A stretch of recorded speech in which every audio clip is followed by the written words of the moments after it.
So where are you right now? What are you doing? I feel like I haven't talked to you in so long. I don't know. I don't know what's going on in your life. I'm working for Sugar Hill Capital Partners, Okay. who is a developer. Okay. So And you're on I'm the like, developer side now. I'm on the developer side right now. Interesting. Okay. Yeah. So And what are you working on? so I'm working in Prospect Park West, actually. Interesting. Okay. So so they hired me as the director of architecture. Mm-hmm. So they own the buildings across town, and I was to help them with all renovations. We have like a small architecture team within the firm. So like setting up direction for new developments or existing constructions and handling Prospect Park West. Prospect Park Mm, West is a residential complex in Brooklyn, right next to Prospect Park. Just for yeah. everyone. Um, cool. How does it feel? How does it feel to work on the developer side?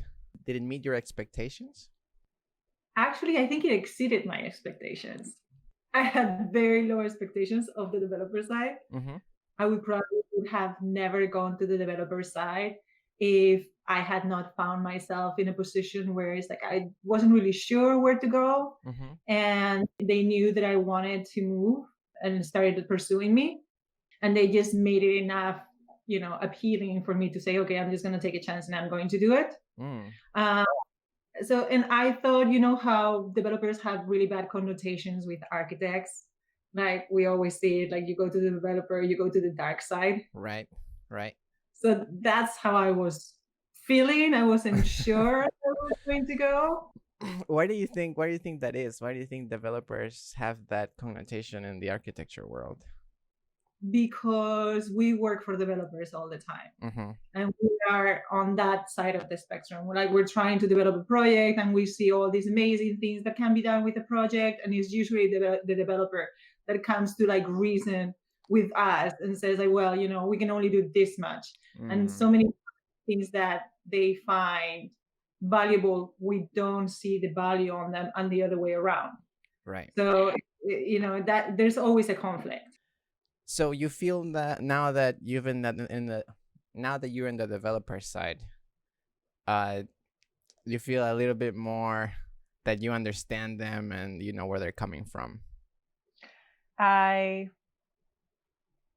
I mean, I think so. I'm not like just like in one side completely, not in the other. And I don't think I was on the other side either when I was just doing purely architecture in an architecture office. Mm-hmm.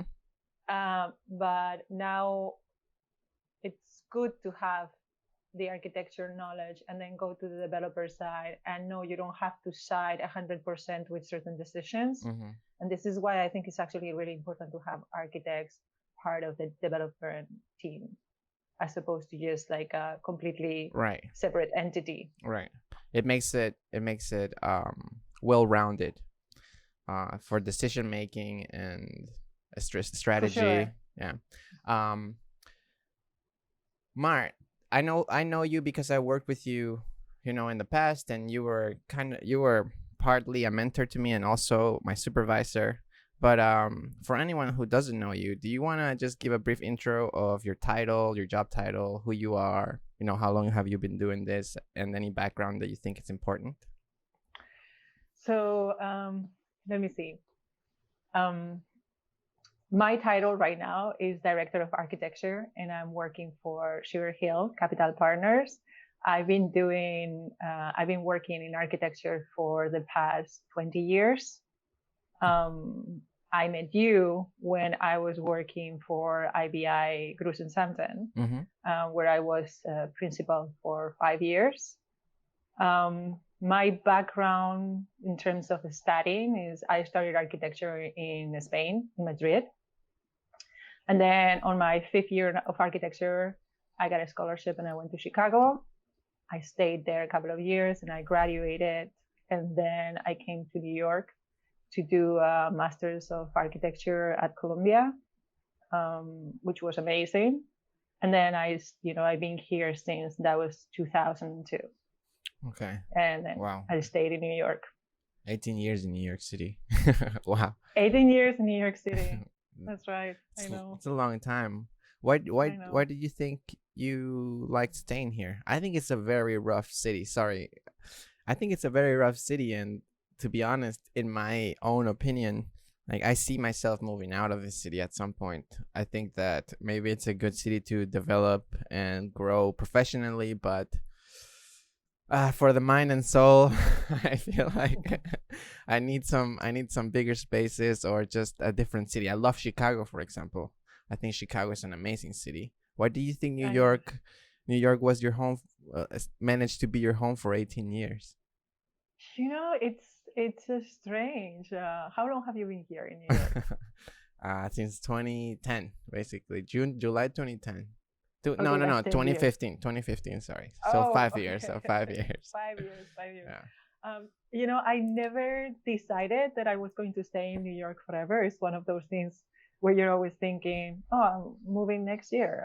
I can't stay in this city. And then it's like 18 years later, and it's like, oh, I'm still here. Right. But it's hard to move to New York, as you know. It's Mm. very hard because everything is so different. And the spaces are so much more small. And everything is a lot more expensive. Mm-hmm. But I like I like the crowds and I like the noise Mm. and I like the excitement. And I like that there's always something happening. There's all these like nooks and corners. Yeah. Uh, There's a special energy that you can yes, feed off, and if you start kind of feeding off it, then you are engaged in this all these different activities, and the experiences can be very rich, and that's why people love New York. I think, yeah, I think it's electrifying in a way for your life. and it's because of the people also. Like Mm. there are characters in New York. Everyone in New York is different. Right. They're all from somewhere else. So we have a very strange multicultural family. Mm. Everybody is trying to do something else, and there's a lot of creativity. There's a lot of experimentation. Like Yes. nobody judges you because we're all trying to be our own person. Yeah, it almost gives you fuel to be yourself. You know, a lot of the times, that's how it Yes, feels. yes. Yeah. I found myself like sometimes like suffocated by New York, and then I go to Spain and I spend a couple of weeks, and then when I come back, I'm just like so grateful Wow. to be back, like so excited. Yeah. So So that's why you stayed, huh? But was there anything about New York and architecture that you thought? there's there's so many fantastic firms in New York. There's a lot of mobility in New York, and actually I like that. I like that to be able to choose different areas, different firms.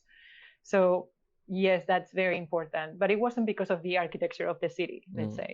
right. It's because of, I think, because of all the culture that is Mm. in New York.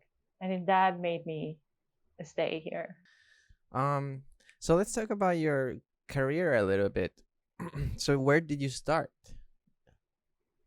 I started in Chicago when I first graduated from undergrad. Mm-hmm.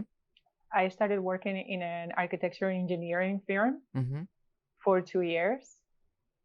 And that's kind of how I decided I needed to go to grad school. Because once I started working, I realized like this is not what I want to do.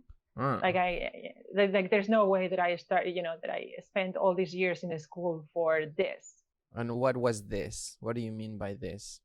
I think it was just, how it is. Once you get out of a school, architecture, I think there is a big disconnect between architecture school and architecture as it is practicing architecture in the real world. When you're in architecture school, you spend so much time where you're being molded to think a certain way, to think about yourself almost like an artist that is creating.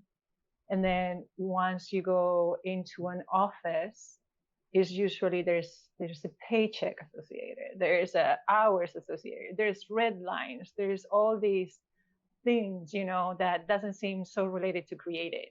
Right. And mostly going from architecture school to an architecture engineering firm, Mm-hmm. The job that I was doing, there was a lot of technicality to it. It was really interesting, but it was mostly interesting from an engineering point of view. I was working in particle accelerators, Right. light source facilities, which are amazing. I mean, Right. They're those things are amazing products. amazing. They're these like fantastic machines.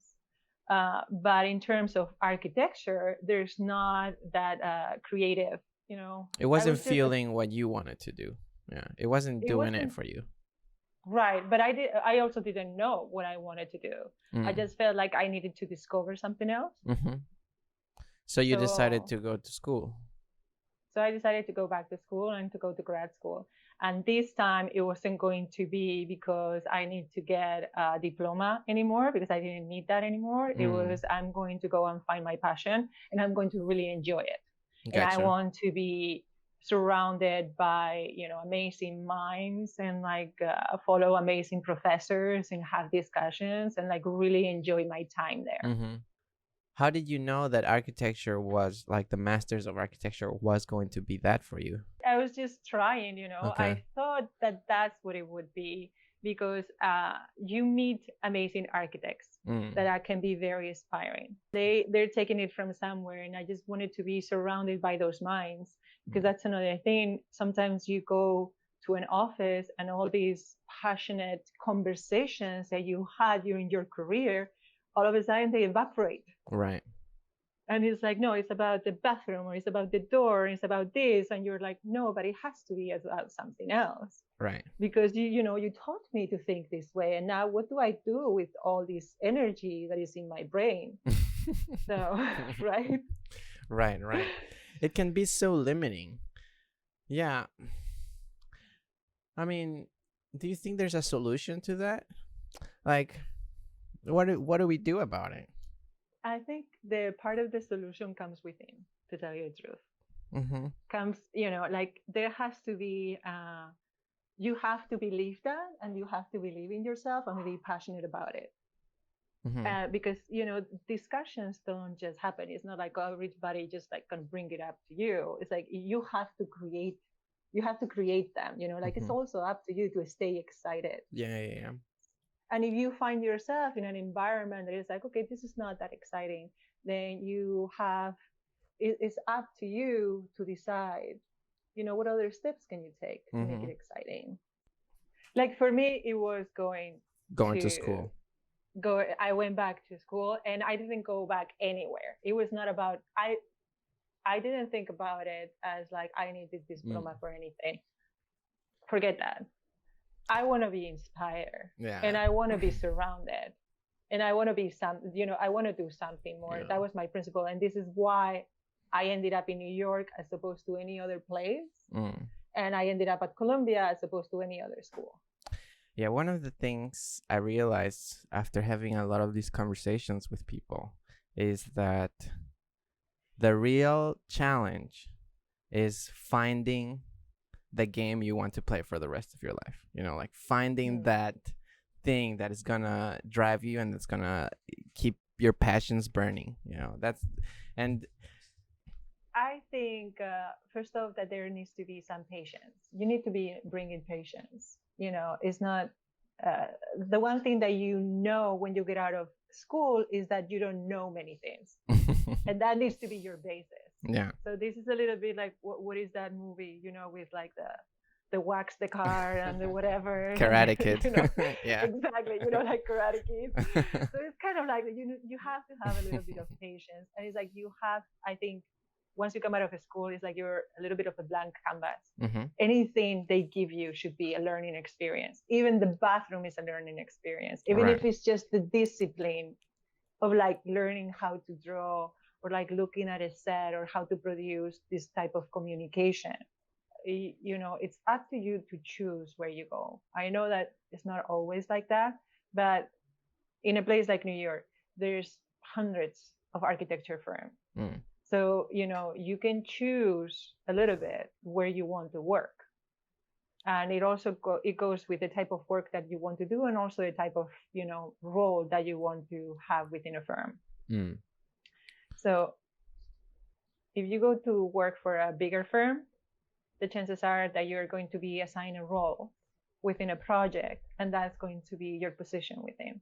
And you're going to be the drafter, or you're going to be, it's going to be a more of a specific role. Mm-hmm. If you go to a very small firm where there's like 2 or 3 people, you are going to have to be everything, from the person that brings in the coffee to the person that is plotting to the person that is actually helping design. Mm-hmm. So it's like, Like, why would okay, you hire somebody like that's new and young instead of somebody that has 5 years of experience? if I have to, well, it depends on the job that I need. Mm-hmm. I mean, let's be realistic. You Mm-hmm. need every type of like different person within a firm to work properly. A younger mind sometimes is going to bring you excitement, and is going to bring you all this effort of like, this willingness to learn, this Energetic mind. energy. Right. And I think it's really good to stay in touch with what the younger generations have to say. And, so many times when you're just out of school, you're like so willing to talk about, what's on your mind and how you see the project. And that is like very invigorating, Mm-hmm. because some people get a little bit jaded as they go into architecture and they spend a few years. And it's almost like your mind starts like blocking certain things, and you don't feel like, talking about that, Right. the whole conversation about like, the project, and like being passionate about the project. Mm. So I think infusing new energy into firms is always a good thing. Interesting. But going back to how you started, you said you started in Chicago and you went to a firm. Once you decided to go to school in New York, how did you manage to get a job that you actually wanted? I actually started working with 2 colleagues that I had graduated with, and we started doing small projects On by your own. ourselves. Okay, cool. Yeah. So we did that for a couple of years before I started working for anyone else, And- actually. Sorry, this were design projects? Just They were, yeah. We also did a few like apartment renovations. So we also did some construction. Yeah, we did some really interesting work, actually. A lot of like visuals. I actually ended up going to Barcelona to work for a few months there for the same company I had worked for when I was in Chicago, the architecture and engineering. They contacted me when I graduated and said, "Hey, we have been invited to do this light source facility in Barcelona to do a competition. And we're going to send this guy there. And would you care to join us? You just got out of school and you speak Spanish, and we already know you." So that's awesome. And that was amazing. Yeah. That's awesome. It's funny how things work out amazing. sometimes. How do you grow up from there? Like I'm just wondering, how do you become partner at Cruz and Sampton? Not partner, principal. Principal. I didn't own anything. I see. Principal. So let me see. After a few years working with my colleagues, we didn't have enough money. So I was like, I need to take a job. And luckily enough, there's amazing architects in New York City. There's like really fantastic firms. So I went to Barnes and Noble, and I picked up the book that said like best 40 architects under 40. Seriously. And I just started like looking through the pages and like seeing who was interested and who was in New York City. And I found Carlos Zapata there, and I'm like, okay, I want to work here. And I just got lucky enough, and I started working there. I mean, you don't just get lucky. I mean, how did you do it? The funny thing is that I think the thing is that I knew I wanted to work for someone that I really liked their architecture, but I didn't want to work for a star architect. What we call a star architect, which is this like humongous architects like a Frank Gehry or something like that, recognized, because I didn't want to go into slavery right. for someone. I wanted to like be able to like participate, and I was looking for certain parameters like a small firm so that I could really like understand. And I just and I liked their work, and they were looking for people. So you just contacted them, and they said, "Come on in." And come for an interview. and they were growing a little bit at that moment. The firm is always been between like 5 to 12 people when it was the biggest, something like that. Mm-hmm. And we just like we just clicked very well, Mm. and I ended So, up working there for five s- years. so I think there's moments in our lives where, like something happens or there's an experience that either like makes us work really, really, really, really hard, and we go into this state of just, complete grinding and not even talking to anyone. You're just working really hard, and when you finish that, you come out and it's like you're a different person, and you look back at what you've done, and it's like, oh shit, now I actually know some stuff, and Yeah. you grow up, right? Was there a point in your life where, well, I guess what I'm asking is, when in your life did you think that you learned the most, or that you think that you advanced the most in your career? And what was that experience like? In my career, Yeah. Or actually. yeah, I guess in your career or in your life. I don't know what's the difference.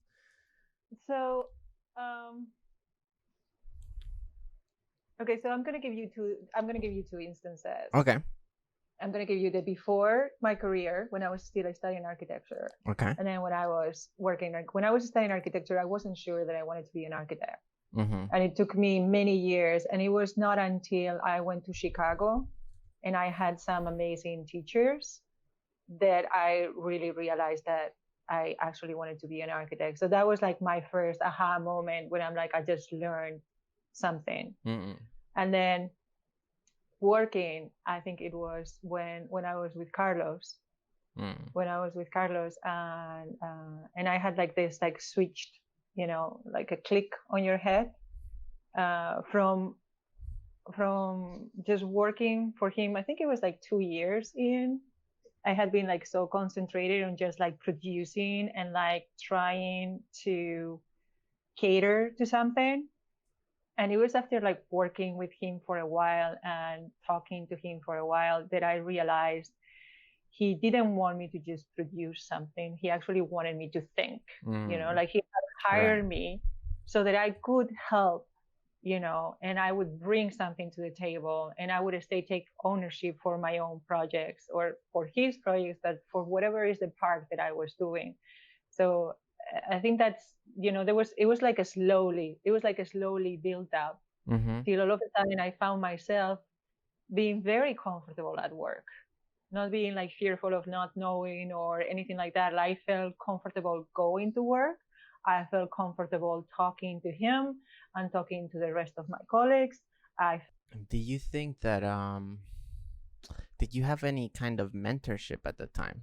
Do you think that in any way that um was there anyone in your career that really influenced you and helped you out?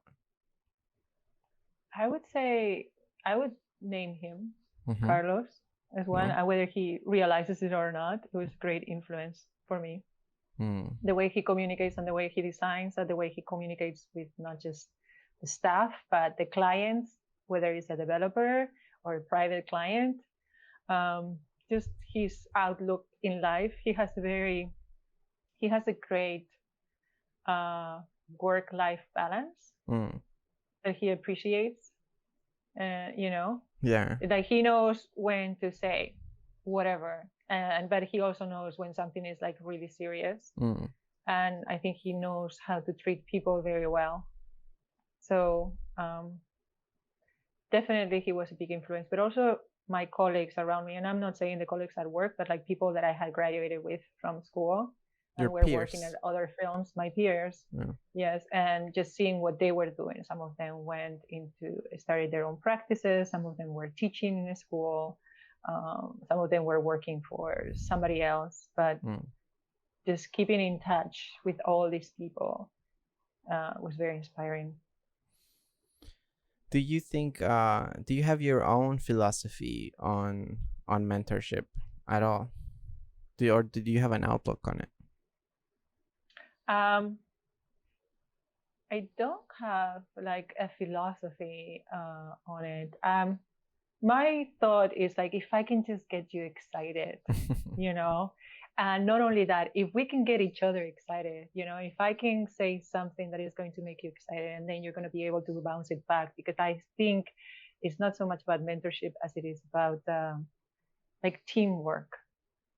When I am mentoring, or when I am talking to like someone that is like right out of the school, or is like newer in the office, it's not so much just about like, oh, I just want you to learn this. It's like, I want you to help me with this, and I want you to feel passionate about it. And in order for that to happen, I'm trying to inspire you, and I'm trying to understand you, and I'm trying to make you understand me, so that we can become this team, and together we can create something amazing. That sounds really nice. Yeah, no, that sounds. I think that's one of the things that I really appreciated about working with you, and that's one of your greatest assets, I think. Your ability to talk to people and reach reach a certain kind of rapport. I also love the fact that, as you said, you were interested in the things that I was doing outside of the office. Like I was rock climbing, and you were like, "Oh my god, that's so cool! Like, take me rock climbing," and we did. And you were, even though you were scared shitless, you tried it, I and was so scared. I was so amazed at that though, because like there's one thing if you're super scared and you don't try it, but you did, and you went up there, and obviously everybody reaches their limit at some point, especially with their fears. But that was awesome, yeah. And I got to know you and really respect you for that. So that I've always wondered about mentorship, because I feel like maybe that's something that a lot of companies that I've seen, at least in my experience, kind of overlook it. Like I feel a lot of, or I get the impression that a lot of young minds are just kind of left alone to, I don't know, to kind of find their own way. So you're an architect, and you're a successful architect, right? Or at least in my opinion. Thank you.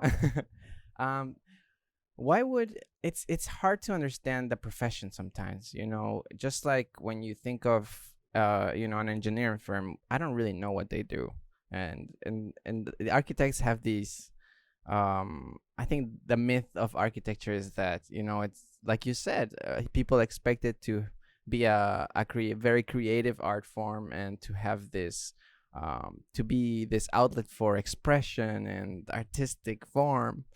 But why do you sometimes I feel that could be just the icing on the cake. It's like, why would I want icing on my cake is what I'm trying to get at. Why would people want to hire an architect? Why do you think is the importance of your profession in the world of development and construction?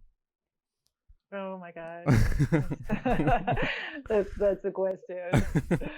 And it's terrible that we even have to ask a question like that, or that we have to answer. Seriously. Because it's like this misunderstanding. There's a constant misunderstanding with architecture. Like every time somebody asks you, like, "Oh, so you're an architect, what type of architecture you do?" It's like, what? What do you mean what type of I do architecture. Like architecture is everything, Right. like everything that can be built.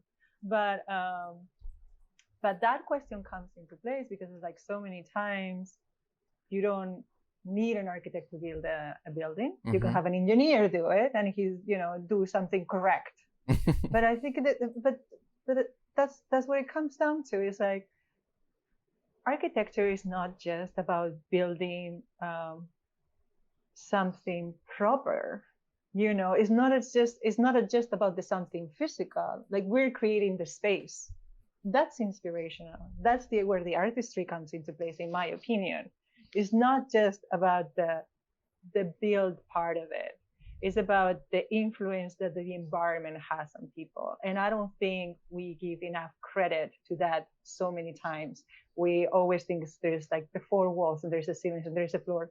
No, there's all the unperceived proportions, and there's all the other aspects of architecture that are influencing your psyche every single time. That it's non-translatable into just engineering, and it's Right. not translatable into bricks. It's, it's this thing that I've been training my mind to see. Mm-hmm. And I think the importance is like, yeah, there is a lot of artistry on there. It's not just going to be aesthetic. Like, it's one of the only arts that you actually inhabit, Yeah. and like there's a real influence in the environment, not just the built environment for everyone, but it's like the unconscious environment that is creating on the person. That's why important to have an architect involved, because that's what we do. I wholeheartedly agree with you. My issue is that that argument falls so short when somebody just says like, well, we don't have money for it. But okay, so I'm going to give you a few arguments there. First off, I think if you have a project where the whole beauty or the whole splendor of this project is, relying on this one detail that can get jixed, then it's flawed to begin with. That's just not going anywhere. Right. It's like I also feel like it is, as part of being an architect, it is kind of like your duty to work within those parameters, whatever they're giving sometimes. So, there's ways to create these spaces, there's ways to do, and to do them well, and to do them in a way that you can be proud of and still meet your client's parameters. That's where the whole thing comes into play. There's always a way to do it. Something is going to get kind of like a scratch out of the project, and it's going to be, painful, but that's part of it. It's like, how can you transform it? Like, what can you do to still keep, that certain integrity, in the space? Yeah. And that's your job. Yeah. Otherwise, is when you really do not need an architect. If that's not your job, like if you cannot do that, then you don't need an architect. You're not, yeah. Just give it to the engineer. Precisely. Precisely. No, and I was just playing devil's advocate, because it seems to me that that's where people don't really get it. That's where people don't really see the value of design in that sense. But I also think that is part of our duty is to not just to explain it, but also to play within those parameters. Right. Like it's in our hands as well sometimes, and sometimes when it's not not in our hands, that's when you have to remove yourself. And I've only seen that happening a couple of times when I've seen an architect kind of like say to the client, well, if you're going this direction, then I don't want to be part of this project anymore. I've seen it a couple of times, but more times than not, I think it's part of your duty to find the ways to make it work or explain yourself in the way that it can be appreciated. So I guess that leads to the next question. So is that what a successful project is? What would a successful project be? Yes, I think all those things. A project that you can be proud of, that creates a space that, that it meets what you were envisioning, that, it meets what the client's needs, it's within the budget, it's in the timeline, it's all those things. But to tell you the truth, like when everything is done, I'm thinking right now about the Dove by the World Trade Center, Calatravas building. The spine, the Oculus. Yeah, the Oculus. Okay, so I'm thinking about that project, and it's like, would you think that's a successful project or not? Because it didn't come on budget, didn't come on time. It was like way overextend, right? And there's many people that find it like horrible. To me, it's a complete success. To me, it's a complete success, and not because of those things. It's because it's going to last and it's going to stay there. And every time I walked into there, I'm still like marveled, just like looking up and like seeing these spines and this space. To me, is so inspiring. Yeah, it is. It's a very kind of inspiring place, as you said. I'm trying to think of other words. It kind of is intimidating. You feel very small in it. But yeah, it causes a lot of emotions. And so is that what you think a successful project would be? I think a successful project can meet different parameters. Mm, I'm just saying in this particular case, this is a project that should not be successful because of all these reasons that I just gave you. But to me, it's so successful because it's going to stand there, mm. for I don't know how many more years.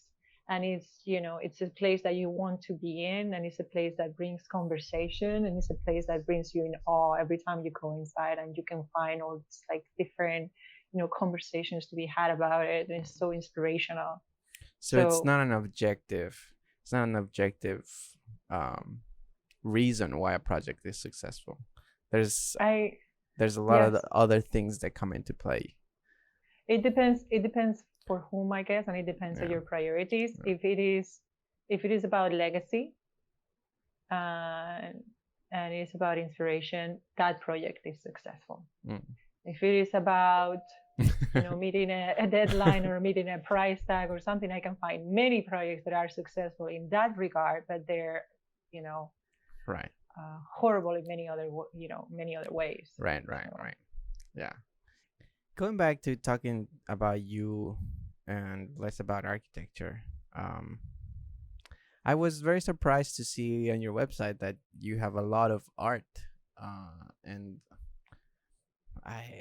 paintings. mhm. What makes you want to do all these things? Well, I guess you already told me you're always excited about doing new things, but tell me a little bit Right. about the process. The painting I started when I was in school because I had too much energy and I needed to like take it in other ways that was not just architecture all the time. Mm-hmm. So it helped me concentrate. And then like through the years, I just kept doing it. It's a little bit meditative for me. Mm. It calms me down. It allows me to focus on something else. It's still, it brings out a lot of expression, but I feel like it's a healthy way for me to expel energy. Otherwise, I would go crazy. That's So what I mean. Was architecture not enough? I guess. architecture is too much sometimes. And you need to like you need to take it down, like when Mm, this when you are thinking about a project and it's stuck in your head and you don't get perspective. yeah, Sometimes you need a little bit of distance. Painting allows me to have that distance. that's awesome. Yeah, yeah, no, that's a great idea. And do you find it that at any point, it inspires your designs as well, I think they do, like it kind of goes hand in hand. both ways? Even though many of my paint I mean, if you've seen my paintings, some of them are like very abstract, and other ones are like a little more literal, but I tend to draw a lot in section actually. So even those abstracts, there's a lot of sections in there of I buildings. see. You just don't read it, but they're No, there. no, no. Of course. I mean, you can very much see that they're architecture inspired. So I'm just curious, kind of, about your process. Do you exhibit any of these at anywhere? Of have you had any exhibitions? I had so I actually moved to New York by having an exhibit in Chicago and selling my paintings there first. That was the first time I had an exhibit. It's like I got accepted, I needed to move, but I didn't have money and I had too many paintings. So I had a show and I sold enough paintings to move to New York. That's awesome. I know it was very surprising. It was like, okay. But then here, yes, I've been in the Armory show, and I was represented for a gallery, by a gallery for a while. So I had a few shows. So yeah, I don't do it constantly though, mostly for the past 10 years. So now, after everything that you've done, and after all the success that you've had, what do you think is it about your job that really excites you and really fuels that fire? It's not so specifically about my job Mm-hmm. anymore. So this is something that I realized in the last years. I've been working all these years, and it's not so much about just finding a job and working for someone as like forming myself as an architect. So I am excited about being an architect and doing what I do. And right now I'm doing it for Sugar Hill. Mm-hmm. But I also don't mind working in other projects for other people. So I get excited in general about just, being able to be part of the teams, seeing the projects come up and be finished, talking about like new projects. So the whole world of architecture really just excites me. I think it's just really interesting, and I find it like very inspiring. So just being able to be part of all the different parts in the process, Mm-hmm. it's very fulfilling for me. If you had a time machine and and you could travel to, what is it, 20 years in the past, to the point where you just started in New York, and Yeah. you could give yourself a piece of advice to your younger self, what do you think that would be? Huh. I don't know. I feel like it was better not to know anything, not to give me any advice. So that Yeah. I feel it's important that you make all the mistakes that you do, Mm-hmm. in order to get where you are, and like go through all the ups and downs. Right. Because so much of it just happens because you just happen to be there, Mm. and because you made those mistakes or you made those choices. So, Were you ever afraid in your life, of, what the fuck am I doing with my life? Were oh you? my god, shitless so many times. You know what I used to have this feeling, and this is why I talk about patience. Mm-hmm. It's because I've been there. I remember in jobs at certain moments, like sitting down and like looking at the piece of paper and like thinking like, why am I here? Like I could be here, I could be there, I could be doing all these other things, but like, why am I here? Like this is ridiculous. Like feeling like I'm literally wasting my life and my time right now by doing this thing and not, doing these other things. I also used to have this thought of, when like sometimes you're in an office and there's not a lot of things to do, Mm-hmm. and Yeah. you're like so bored and you're like trying to like play around with whatever, and it takes you longer, and like you're not learning anything Right. either. Right. So I used to think like when moments like that happen, they should pay me double because they're wasting my time and I'm not learning Right. anything. Right. They're Right. costing you your time, which is Yes, more yes, yes, important, more exactly. valuable. I'm not learning. So I've had those desperate moments. Mm. Like why am I here? Like what am I doing? Yes, so many times. And what do you think was it that gave you peace of mind in those times? Nothing really. No, I think I went through that process Right. and I went crazy and I got really Right. upset. And then I went out and I talked it to someone else. Mm. And it's really good to be with peers, Yeah. with people that are going through similar things at different stages, because you give each other perspective. Mm. Right. And I Right. think it's and I think you have to also go through these moments to be able to like go back to them, and understand all these processes and understand that this is happening to me now and it's going to happen to that guy that just graduated right now, because Right. that's the hardest part, to learn the patience. Yeah. I think it's So easy to look at somebody that is in your position, let's say, and if when I was working with you, and say, "Oh, Mara looks very passionate every day in her job, and she's doing cool things. She's got it figured out." Like, how did she probably never felt like that in her life, or it's just very very easy to disassociate yourself from people that are successful. So right. it's very good to hear you say that that you also had these experiences. Um, when it's all said and done, I think I think we all go through our lives and we kind of write our own book in a way. And if somebody were to read your book, what would you want them to, learn from you, or what would you want that legacy to kind of be for that person, like from your life? Hmm.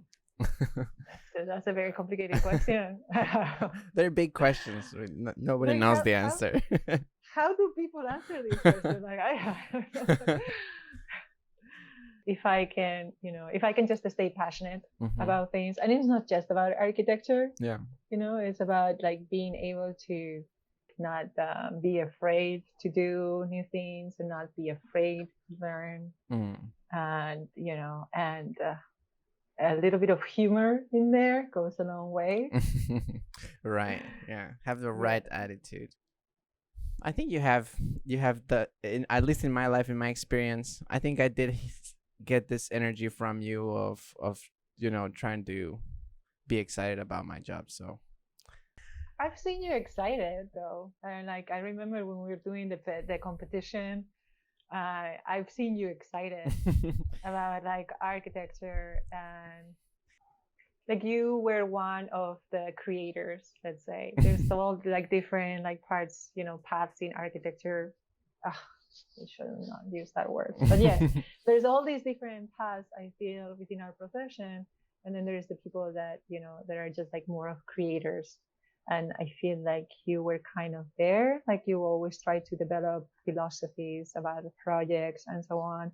And if I can say, I think the the only disconnect is that you cannot be discouraged when there is like a hurdle in the path. You know what I mean? When yes. when the project is not exactly, that's what we were talking about before. It's not just about like the one hit wonder and making this work, and it's not, oh, it's terrible, and it's not about that. It's about like finding your own philosophy and what you find interesting, and Yeah.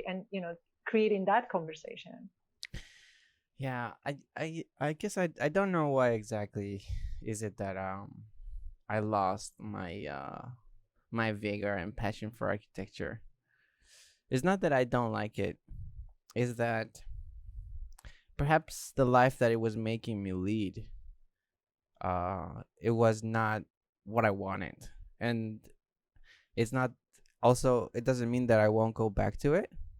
It just, right now I have this opportunity in my hands to really really try something that I've been thinking like, oh, this is what I want to do, because in my mind, on the back of my mind, I'm constantly thinking like, is this really what I want?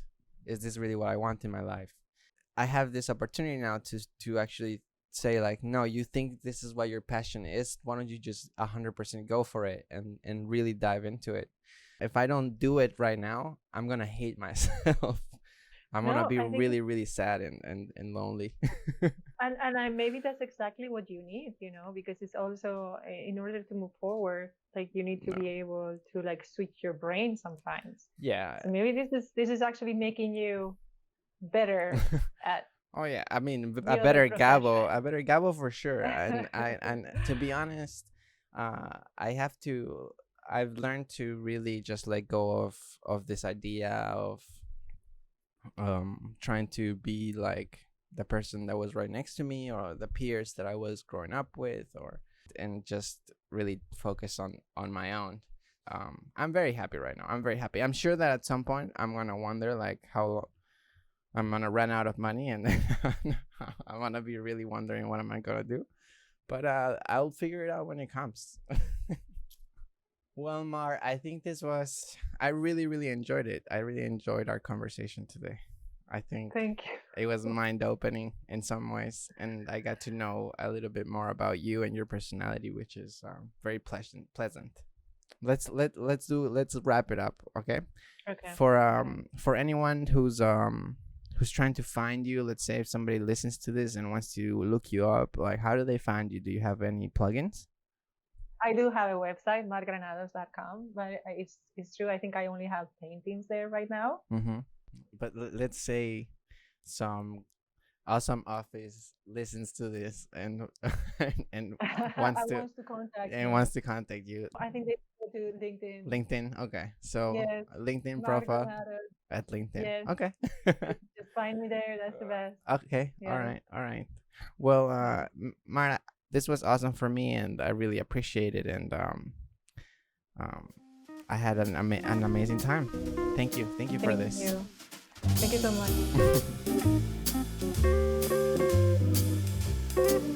much.